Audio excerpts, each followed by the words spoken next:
कहानी की शुरुआत में दिखाया गया कि एक प्रीस्ट यानी कि पादरी अपने साथियों के साथ 16 मीरा हाइव की तरफ बढ़ रहा था। वो किसी तरह अंदर तो चले गए, लेकिन अंदर घुसते ही ब्लैक हैट को महसूस हुआ कि यहाँ कुछ तो गड़बड़ जरूर है। लेकिन प्रीस्ट ने उनकी बात नहीं सुनी। उसने अपने साथियों से कहा कि हमें रानी को किसी भी हाल में ढूंढना होगा, इसीलिए वो आगे बढ़ते रहे। तभी उन्हें सामने से कुछ आवाजें सुनाई दी तो सभी ने अपने हथियार तैयार कर लिए। लेकिन जल्द ही उन्हें एहसास हुआ कि ये तो एक जाल है और प्रीस्ट के साथ ही जमीन के नीचे धंसना शुरू हो गए, मानो उन्हें कोई खींच रहा हो नीचे। सभी एक के बाद एक इस जाल के शिकार बनते गए, लेकिन प्रीस्ट और ब्लैक हैट रोशनी की तरफ भागने लगे। लेकिन जैसे ही वो गुफा से बाहर निकलने वाले थे, ब्लैक हैट भी जाल में फंस गया और प्रीस्ट चाहकर भी उसे बचाने में नाकामयाब रहा। बताया जाता है कि इस दुनिया में हमेशा से वैम्पायर्स मौजूद हैं। इंसानों और वैम्पायर्स के बीच में एक खूनी जंग सदियों से चल रही है, जिसमें दोनों एक दूसरे के साथ साथ पूरी दुनिया को तबाह करते रहे।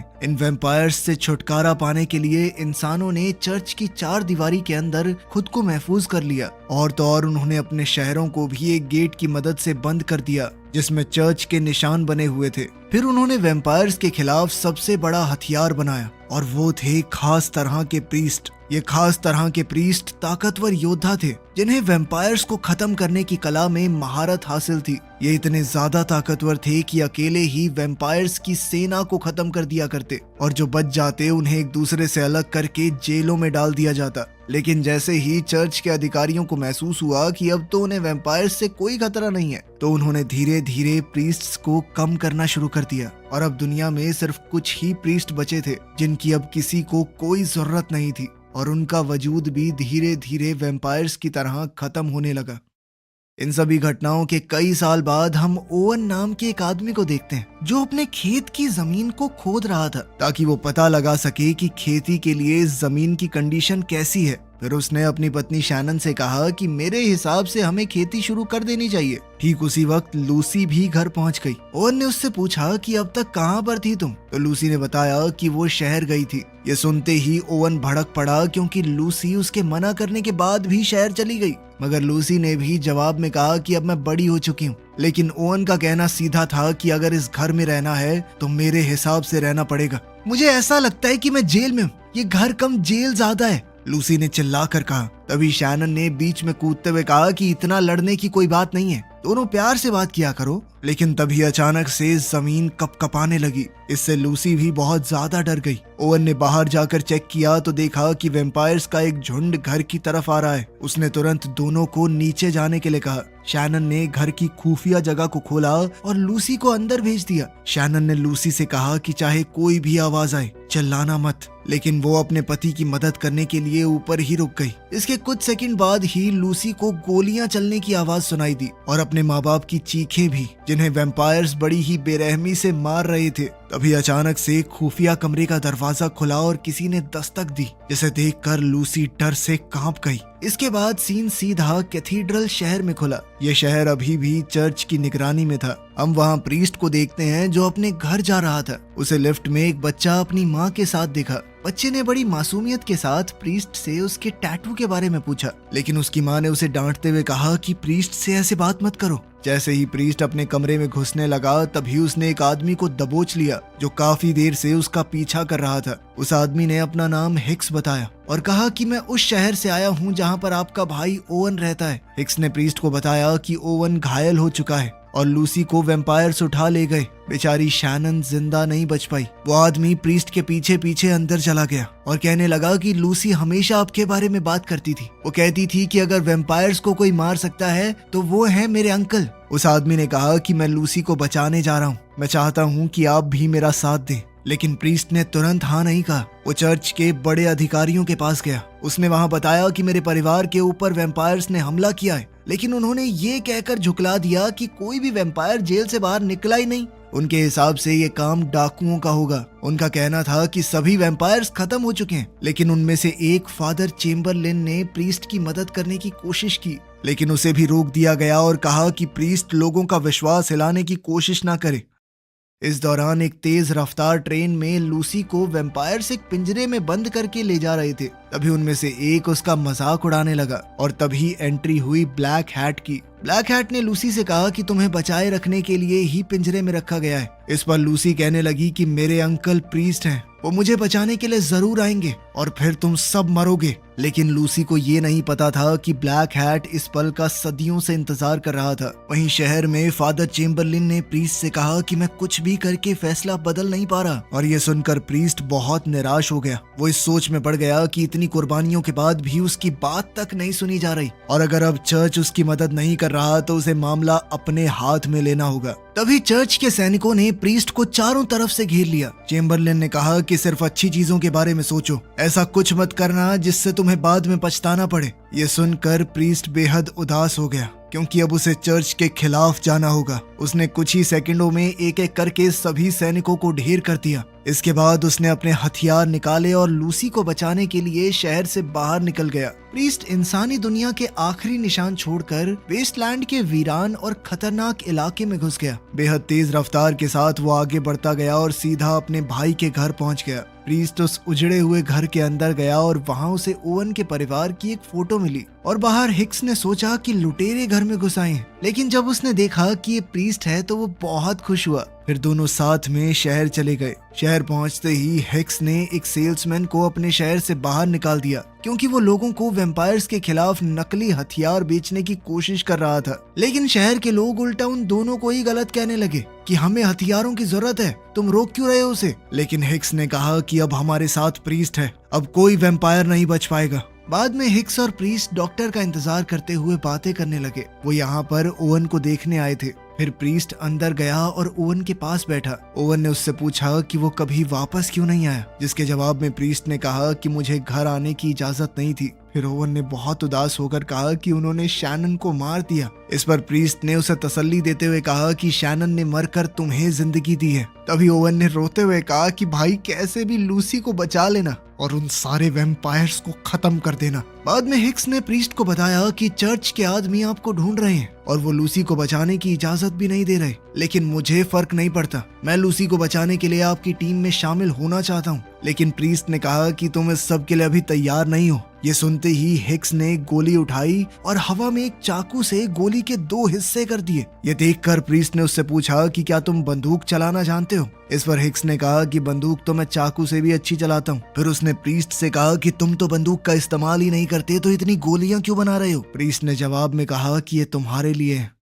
उधर कैथीड्रल शहर में एक लेडी प्रीस्ट को चर्च में बुलाया गया और उसे हुक्म दिया गया कि किसी भी हालत में मेन प्रीस्ट को जिंदा या मुर्दा पकड़ कर लाओ। लेकिन उस औरत प्रीस्ट को पादरी की ये बात पसंद नहीं आई, पर फिर भी उसे मजबूरन हुक्म मानना पड़ा। दूसरी तरफ प्रीस्ट अपने भाई का अंतिम संस्कार कर रहा था। हाँ, ओवन भी अब मर चुका है, उसे शैनन के साथ ही दफनाया गया। जल्द ही हिक्स ओवन के घर पर प्रीस्ट से मिला। उसने पूछा कि क्या तुम्हें कोई सुराग मिला। प्रीस्ट ने बताया कि उसे ऐसे पैरों के निशान मिले हैं जो ना तो वैम्पायर्स के हैं और ना ही उनकी सेवा करने वाले गुलामों के। इसके बाद उन्होंने उस तरफ तलाशना शुरू कर दिया जिस तरफ से निशान आए थे। इसके बाद दोनों सीधा वहां पहुंच गए जहां कैदी वैम्पायर्स को रखा गया था। हिक्स ने कहा कि ये इंसानों में सबसे गिरे हुए लोग हैं। उनके पास ज्यादा समय नहीं था क्योंकि सूरज अब ढलने लगा था। जैसे ही वो अंदर गए उन्होंने देखा कि वहाँ कोई गार्ड नहीं है। पूरी जगह वैम्पायर्स का ध्यान रखने वाले इंसानों से भरी हुई है। हिक्स समझ गया कि उनमें से ज्यादातर लोग अपनी मर्जी से ये काम कर रहे हैं। वो एक गुलाम के पास गया और तभी गुलाम ने कहा कि प्रीस्ट को यहाँ आने की अनुमति नहीं है, ये जगह हमारी है, हमें प्रीस्ट बिल्कुल भी पसंद नहीं। फिर हिक्स ने उसे बताया कि वो क्या ढूंढ रहे हैं, जिसके बाद गुलाम ने कहा कि हमारे यहाँ ऐसा कुछ नहीं हुआ, कोई लड़की नहीं आई। इसके बाद उन्होंने मेन गेट खोला और अंदर चले गए, मगर वो जगह किसी नर्क से कम नहीं थी। हर तरफ सिपाहियों की लाशें बिखरी पड़ी थी। प्रीस्ट एक सेल में गया और उसने एक गुलाम से पूछताछ करनी शुरू कर दी। साथ ही उसे धमकी दी कि अगर उसने लूसी के बारे में नहीं बताया तो वो उसके मास्टर की कब्र खोल देगा। तभी अचानक से गुलामों का एक झुंड सामने आ गया। वो सब लड़ने के लिए तैयार थे। उन्होंने हिक्स पर हमला कर दिया, जिसके बाद हिक्स भी बाहर की तरफ भागा। लेकिन बाहर दूसरे गुलाम पहले से ही उसका इंतजार कर रहे थे, मगर प्रीस्ट सही समय पर पहुंच गया और उसने सभी गुलामों को मार दिया सिवाय एक के, क्योंकि उससे पूछताछ जो करनी थी लेकिन वो गुलाम वेम्पायर्स की तरफ से बोलने लगा। उल्टा वो प्रीस्ट को ही राक्षस कह के बुला रहा था। ठीक उसी समय सूरज भी ढलने लगा और गुलाम ने कहा कि अब बहुत देर हो चुकी है क्योंकि रात सिर्फ हमारी है। जैसे ही सूरज डूबा, वैम्पायर्स अपनी कब्र से बाहर निकलने लगे और उन्होंने तुरंत प्रीस्ट और हिक्स को घेर लिया। तभी प्रीस्ट ने एक बाइबल निकाली और पढ़ना शुरू कर दिया। इसी दौरान उसने पन्नों के बीच से हथियार निकालकर 2 वैम्पायर्स को मार गिराया और साथ ही एक और वैम्पायर से लड़ने लगा। इस दौरान हिक्स भी एक वैम्पायर को गोली मारने की कोशिश कर रहा था, लेकिन जब वैम्पायर उस पर भारी पड़ गया तो प्रीस्ट ने उसे भी मार गिराया। तभी अचानक एक वैम्पायर बहुत जोर से चीखते हुए भाग गया। फिर प्रीस्ट वापस से गुलाम के पास गया और इस बार गुलाम ने डर कर बता दिया कि वो उसे पश्चिम की तरफ लेकर गए हैं, लेकिन उन्हें इसका बिल्कुल भी अंदाजा नहीं था कि आगे क्या होगा। तभी एक वैम्पायर ने वापस आकर प्रीस्ट पर धावा बोल दिया। फिर वो दोनों लड़ते लड़ते गुलामों की जगह में गिर गए। हिक्स भी अपनी बंदूक निकाल कर इंतजार करता रहा। उस जगह गए बेशक 2 थे, लेकिन वापस आया सिर्फ प्रीस्ट। अब दोनों बात करने लगे कि क्या करना चाहिए और प्रीस्ट ने कहा कि 16 मीरा हाइव पश्चिम की तरफ है। हिक्स ने कहा कि मुझे तो लगा था सारे हाइव तबाह हो चुके हैं, लेकिन प्रीस्ट ने कहा कि फिर भी एक बार चेक करना जरूरी है। अगर उन्होंने जेल से गायब हुए वैम्पायर्स को ढूंढ लिया तो लूसी भी मिल जाएगी। इसके बाद प्रीस्ट हिक्स को वैम्पायर्स को मारने के तरीके बताने लगा, क्योंकि वो इंसानों की तरह नहीं होते, वो अलग हैं। अगर उसे किसी वैम्पायर को मारना है तो उसकी चाल पहले से भांपनी होगी। इसी दौरान शहर का सेल्समैन ब्लैक हैट से मिलने गया ताकि उसे कुछ जानकारी दे पाए, लेकिन सेल्समैन ने कहा कि मुझे इस जानकारी के बदले में कुछ तो चाहिए। ब्लैक हैट ने उसे धमकी दी कि मैं तेरा खून पी जाऊंगा साले, इसलिए उसने बिना चू चपड़ किए सारी जानकारी दे दी। सेल्समैन ने उसे बताया कि लूसी को ले जाने के बाद प्रीस्ट शहर में आया था और उसके साथ हिक्स नाम का एक लड़का भी है। ये सुनकर ब्लैक हैट ने कहा कि बहुत बढ़िया काम किया तूने, और फिर उसका खून पीकर उसे भी अपना गुलाम बना लिया।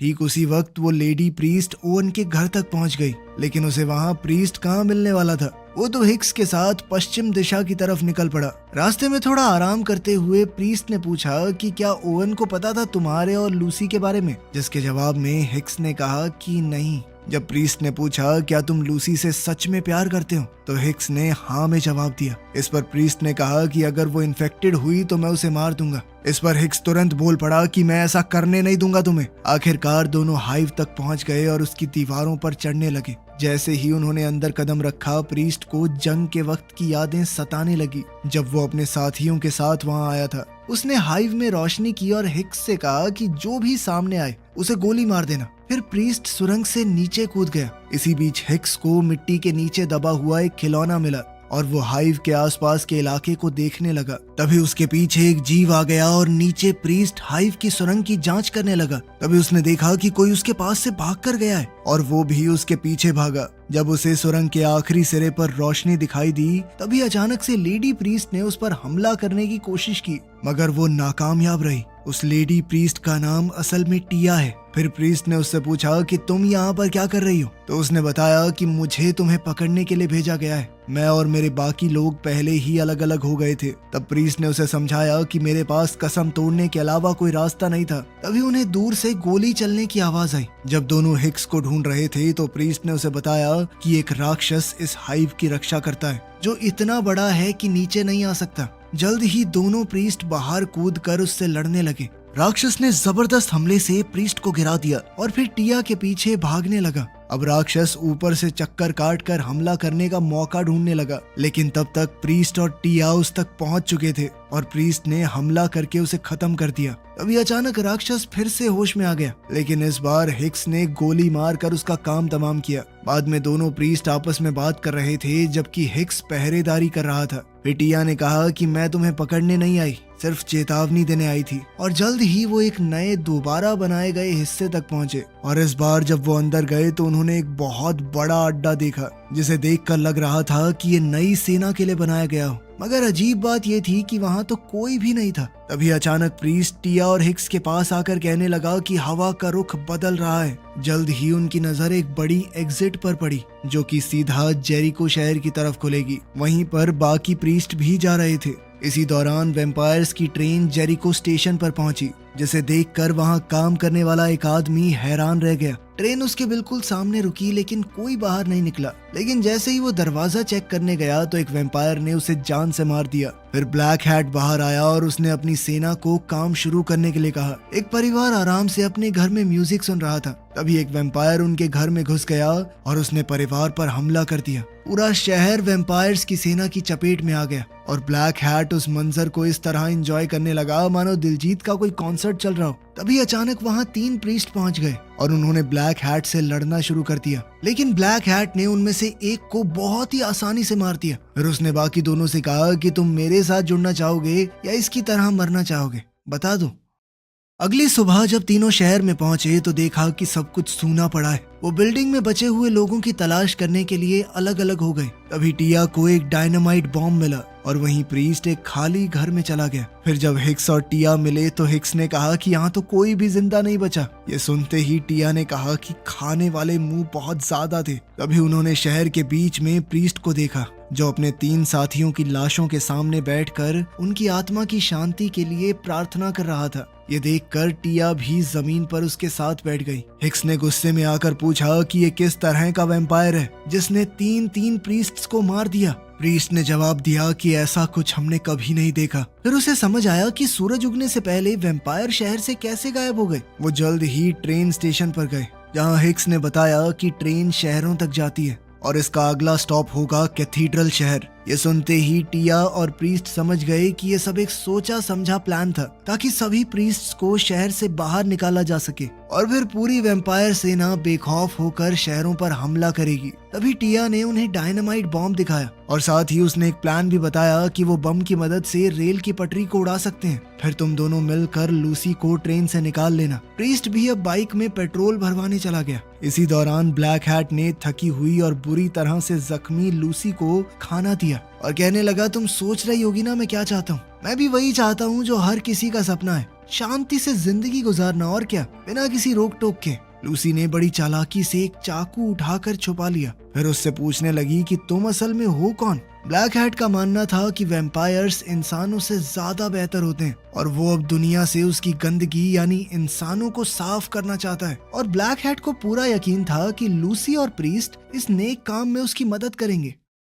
दूसरी तरफ हिक्स ने टिया से पूछा कि क्या तुम्हें सच में लगता है कि अगर लूसी इन्फेक्टेड निकली भी तो प्रीस्ट उसे जान से मार देगा। इस पर टिया ने बताया कि जो गुलाम बन जाते हैं उनकी रगों में वैम्पायर का खून दौड़ता है। क्या खाक जिंदगी है उनकी। उन्होंने शहर छोड़ने से पहले बाकी 3 प्रीस्ट की लाशों को जला दिया। अब टिया प्रीस्ट से कहने लगी कि याद रखना भगवान हमारी तरफ है। उसने प्रीस्ट से अपने प्यार का इजहार करते हुए कहा कि चिंता मत करो, सब कुछ सही होगा। इतना कहकर उसने उसे एक खास हथियार थमा दिया। अब वो सब मिलकर ट्रेन की तरफ चले गए और ट्रेन के आने का इंतजार करने लगे। तभी अचानक पीछे से आकर हिक्स धमकी देने लगा कि अगर लूसी इन्फेक्टेड हुई भी तो कोई उसे मारेगा नहीं, वरना मैं तुम दोनों को अभी मार दूंगा। तभी टिया ने हिक्स को बताया कि सिर्फ तुम नहीं प्यार करते लूसी से, लूसी असल में प्रीस्ट की बेटी है। वो उस वक्त सिर्फ एक छोटी सी बच्ची थी जब चर्च ने उसे अपने पिता से दूर कर दिया। तब से लूसी का चाचा ओवन उसका पिता बनकर उसे संभालता रहा। अब प्रीस्ट ने हिक्स से कहा कि अगर तुम मुझे मार दो तो लूसी को अकेले कभी नहीं बचा पाओगे, लेकिन अगर हम सब मिलकर कोशिश करें तो शायद कुछ हो भी जाए। फिर जैसे ही वो लोग ट्रेन के पास पहुंचे,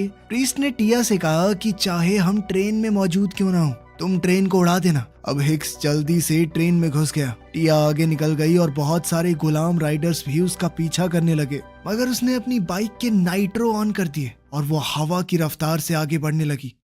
उधर हिक्स ट्रेन के अंदर एक वैम्पायर्स से भरे हुए डब्बे में घुस गया और प्रीस्ट ट्रेन के ऊपर चढ़ गया जहां ब्लैक हैट पहले से उसका इंतजार कर रहा था। ब्लैक हैट को देखकर प्रीस्ट एकदम हैरान रह गया। ब्लैक हैट ने बताया कि वैम्पायर्स की रानी ने मुझे चुना है ताकि हम दोनों मिलकर दुनिया पर राज कर सकें। उसने प्रीस्ट से भी कहा कि मेरे साथ जुड़ जाओ, हम दोनों दोबारा से भाइयों की तरह शहर में वापस जाएंगे और उन सभी बुढ़ों और चर्च को खत्म कर देंगे जो हमें पहले भी परेशान करते थे। प्रीस्ट ने उससे सीधा अपनी बेटी के बारे में पूछा और ब्लैक हैट ने कहा कि मैं तुम्हारे फैसले का इंतजार कर रहा हूँ। तभी प्रीस्ट ने उस पर हमला कर दिया, लेकिन ब्लैक हैट ने बड़ी आसानी से उसका वार रोक कर कहा कि मैं तुमसे बहुत ज्यादा ताकतवर हूँ और इस बार तुम्हारा जीतना नामुमकिन है। इस दौरान टिया ने रेल की पटरी पर बम बिछा दिए थे और उसने अपने पीछे आते हुए राइडर्स को भी देख लिया। उसने लड़ने के लिए खुद को तैयार किया और तुरंत दुश्मनों पर हमला कर दिया। अपनी जबरदस्त ताकत और तकनीक से उसने सबको मार गिराया। अचानक उसे पता चला कि एक गुलाम ने बम के कनेक्शन को तोड़ दिया है और उसने तुरंत मौके पर एक नया प्लान बनाया। ट्रेन की छत पर प्रीस्ट और ब्लैक हैट लड़ रहे थे। उन दोनों की ताकत लगभग बराबर थी, लेकिन फिर भी अब वैम्पायर प्रीस्ट पर भारी पड़ने लगा। वैम्पायर बने हुए ब्लैक हैट ने एक बार फिर से प्रीस्ट को अपने साथ जुड़ने का ऑफर दिया, लेकिन प्रीस्ट ने इस बार भी मना कर दिया। इसलिए ब्लैक हैट ने प्रीस्ट को नीचे गिरा दिया और ये सोच बैठा कि वो जीत गया। लेकिन प्रीस्ट बड़ी ही चालाकी से ट्रेन के नीचे लटका हुआ था। साथ ही हिक्स ट्रेन के अंदर से रास्ता बनाता हुआ आगे बढ़ रहा था। जल्द ही वो वैम्पायर्स से बचते बचाते लूसी तक पहुंच गया, जिसे एक गुलाम अपने साथ ले जा रहा था। वो दरवाजे को बंदूक से उड़ा देना चाहता था। तभी प्रीस्ट अपना रास्ता बनाते हुए ट्रेन के अंदर घुस गया और जल्द ही वैम्पायर्स भी ट्रेन के डब्बे में घुस गए। हिक्स ने पहले वैम्पायर पर गोली चलाई और फिर छत में छेद करने लगा ताकि सूरज की रोशनी अंदर आए। फिर दोनों लूसी को बचाने के लिए उसका पीछा करने लगे, मगर जैसे ही वो लूसी तक पहुंचे तभी ब्लैक हैट ने उन्हें रोक दिया। उसने एक ही झटके में हिक्स को ट्रेन से नीचे फेंक दिया, लेकिन हिक्स को वहीं पास में पड़ी एक गुलाम की मोटरसाइकिल मिल गई। वहीं ट्रेन में ब्लैक हैट ने प्रीस्ट को बुरी तरह पीटना शुरू कर दिया। उधर लूसी ने भी जैसे तैसे खुद को आजाद करवाया और गुलाम को आग लगा दी। फिर वो वैम्पायर पर हमला करने लगी कि छोड़ दो मेरे अंकल को। तो ब्लैक हैट ने उसे बताया कि ये तुम्हारे अंकल नहीं है, बाप है तेरा। प्रीस्ट ने दोबारा हमला करने की कोशिश की, लेकिन ब्लैक हैट ने उसे पकड़कर दीवार में चाकू से लटका दिया। ब्लैक हैट लूसी को ट्रेन से बाहर ले गया और उसने प्रीस्ट को वहीं जलने के लिए छोड़ दिया। उसी वक्त टिया अपनी बाइक पर बम लगाकर ट्रेन की तरफ बढ़ने लगी। जल्द ही प्रीस्ट भी होश में आ गया। उसने जैसे तैसे खुद को दीवार से अलग किया। ब्लैक हैट लूसी का खून पीने ही वाला था, तभी प्रीस्ट ने अचानक आकर उस पर हमला कर दिया। लूसी गिर गई, लेकिन प्रीस्ट ने उसी वक्त लूसी को पकड़ लिया। दोनों ट्रेन के किनारे पर लटक गए। ब्लैक हैट उन्हें नीचे धकेलने ही वाला था, लेकिन तभी टिया भी ट्रेन के नजदीक पहुंच गई। टिया ऐन मौके पर अपनी बाइक से कूद गई और जैसे ही बाइक ट्रेन से टकराई, प्रीस्ट फौरन लूसी को पकड़कर ट्रेन से कूद गया। ट्रेन पूरी तरह तबाह हो गई और उसमें मौजूद सारे वैम्पायर भी जलकर राख हो गए। हिक्स ने धमाका देखा और तुरंत वहां पहुंच गया। इस खतरनाक ब्लास्ट के बाद भी प्रीस्ट और लूसी को जिंदा देखकर हिक्स को राहत मिली। लूसी ने उसे देखते ही गले लगा लिया। टिया भी उनकी तरफ चल कर आई और तभी ब्लैक हैट की टोपी भी जमीन पर गिर गई। आखिर में प्रीस्ट चर्च के अंदर गया और उसने सबके सामने एक वैम्पायर का सर फेंक दिया। उसने बताया कि शहर के बाहर मौजूद जलती हुई ट्रेन देखना, सब समझ में आ जाएगा। और साथ ही इस बात की चेतावनी भी दी कि वैम्पायर्स की रानी उसमें नहीं थी, यानी खतरा अभी भी टला नहीं है। इसके बाद प्रीस्ट टिया से मिला, जिसने बताया कि उनके सभी साथियों को मैसेज पहुंचा दिया गया है और वो इस जंग को हमेशा के लिए खत्म करने के लिए आगे बढ़े। वीडियो पसंद आई तो लाइक कर देना, चैनल को सब्सक्राइब कर लेना। मिलते हैं अगली वीडियो में।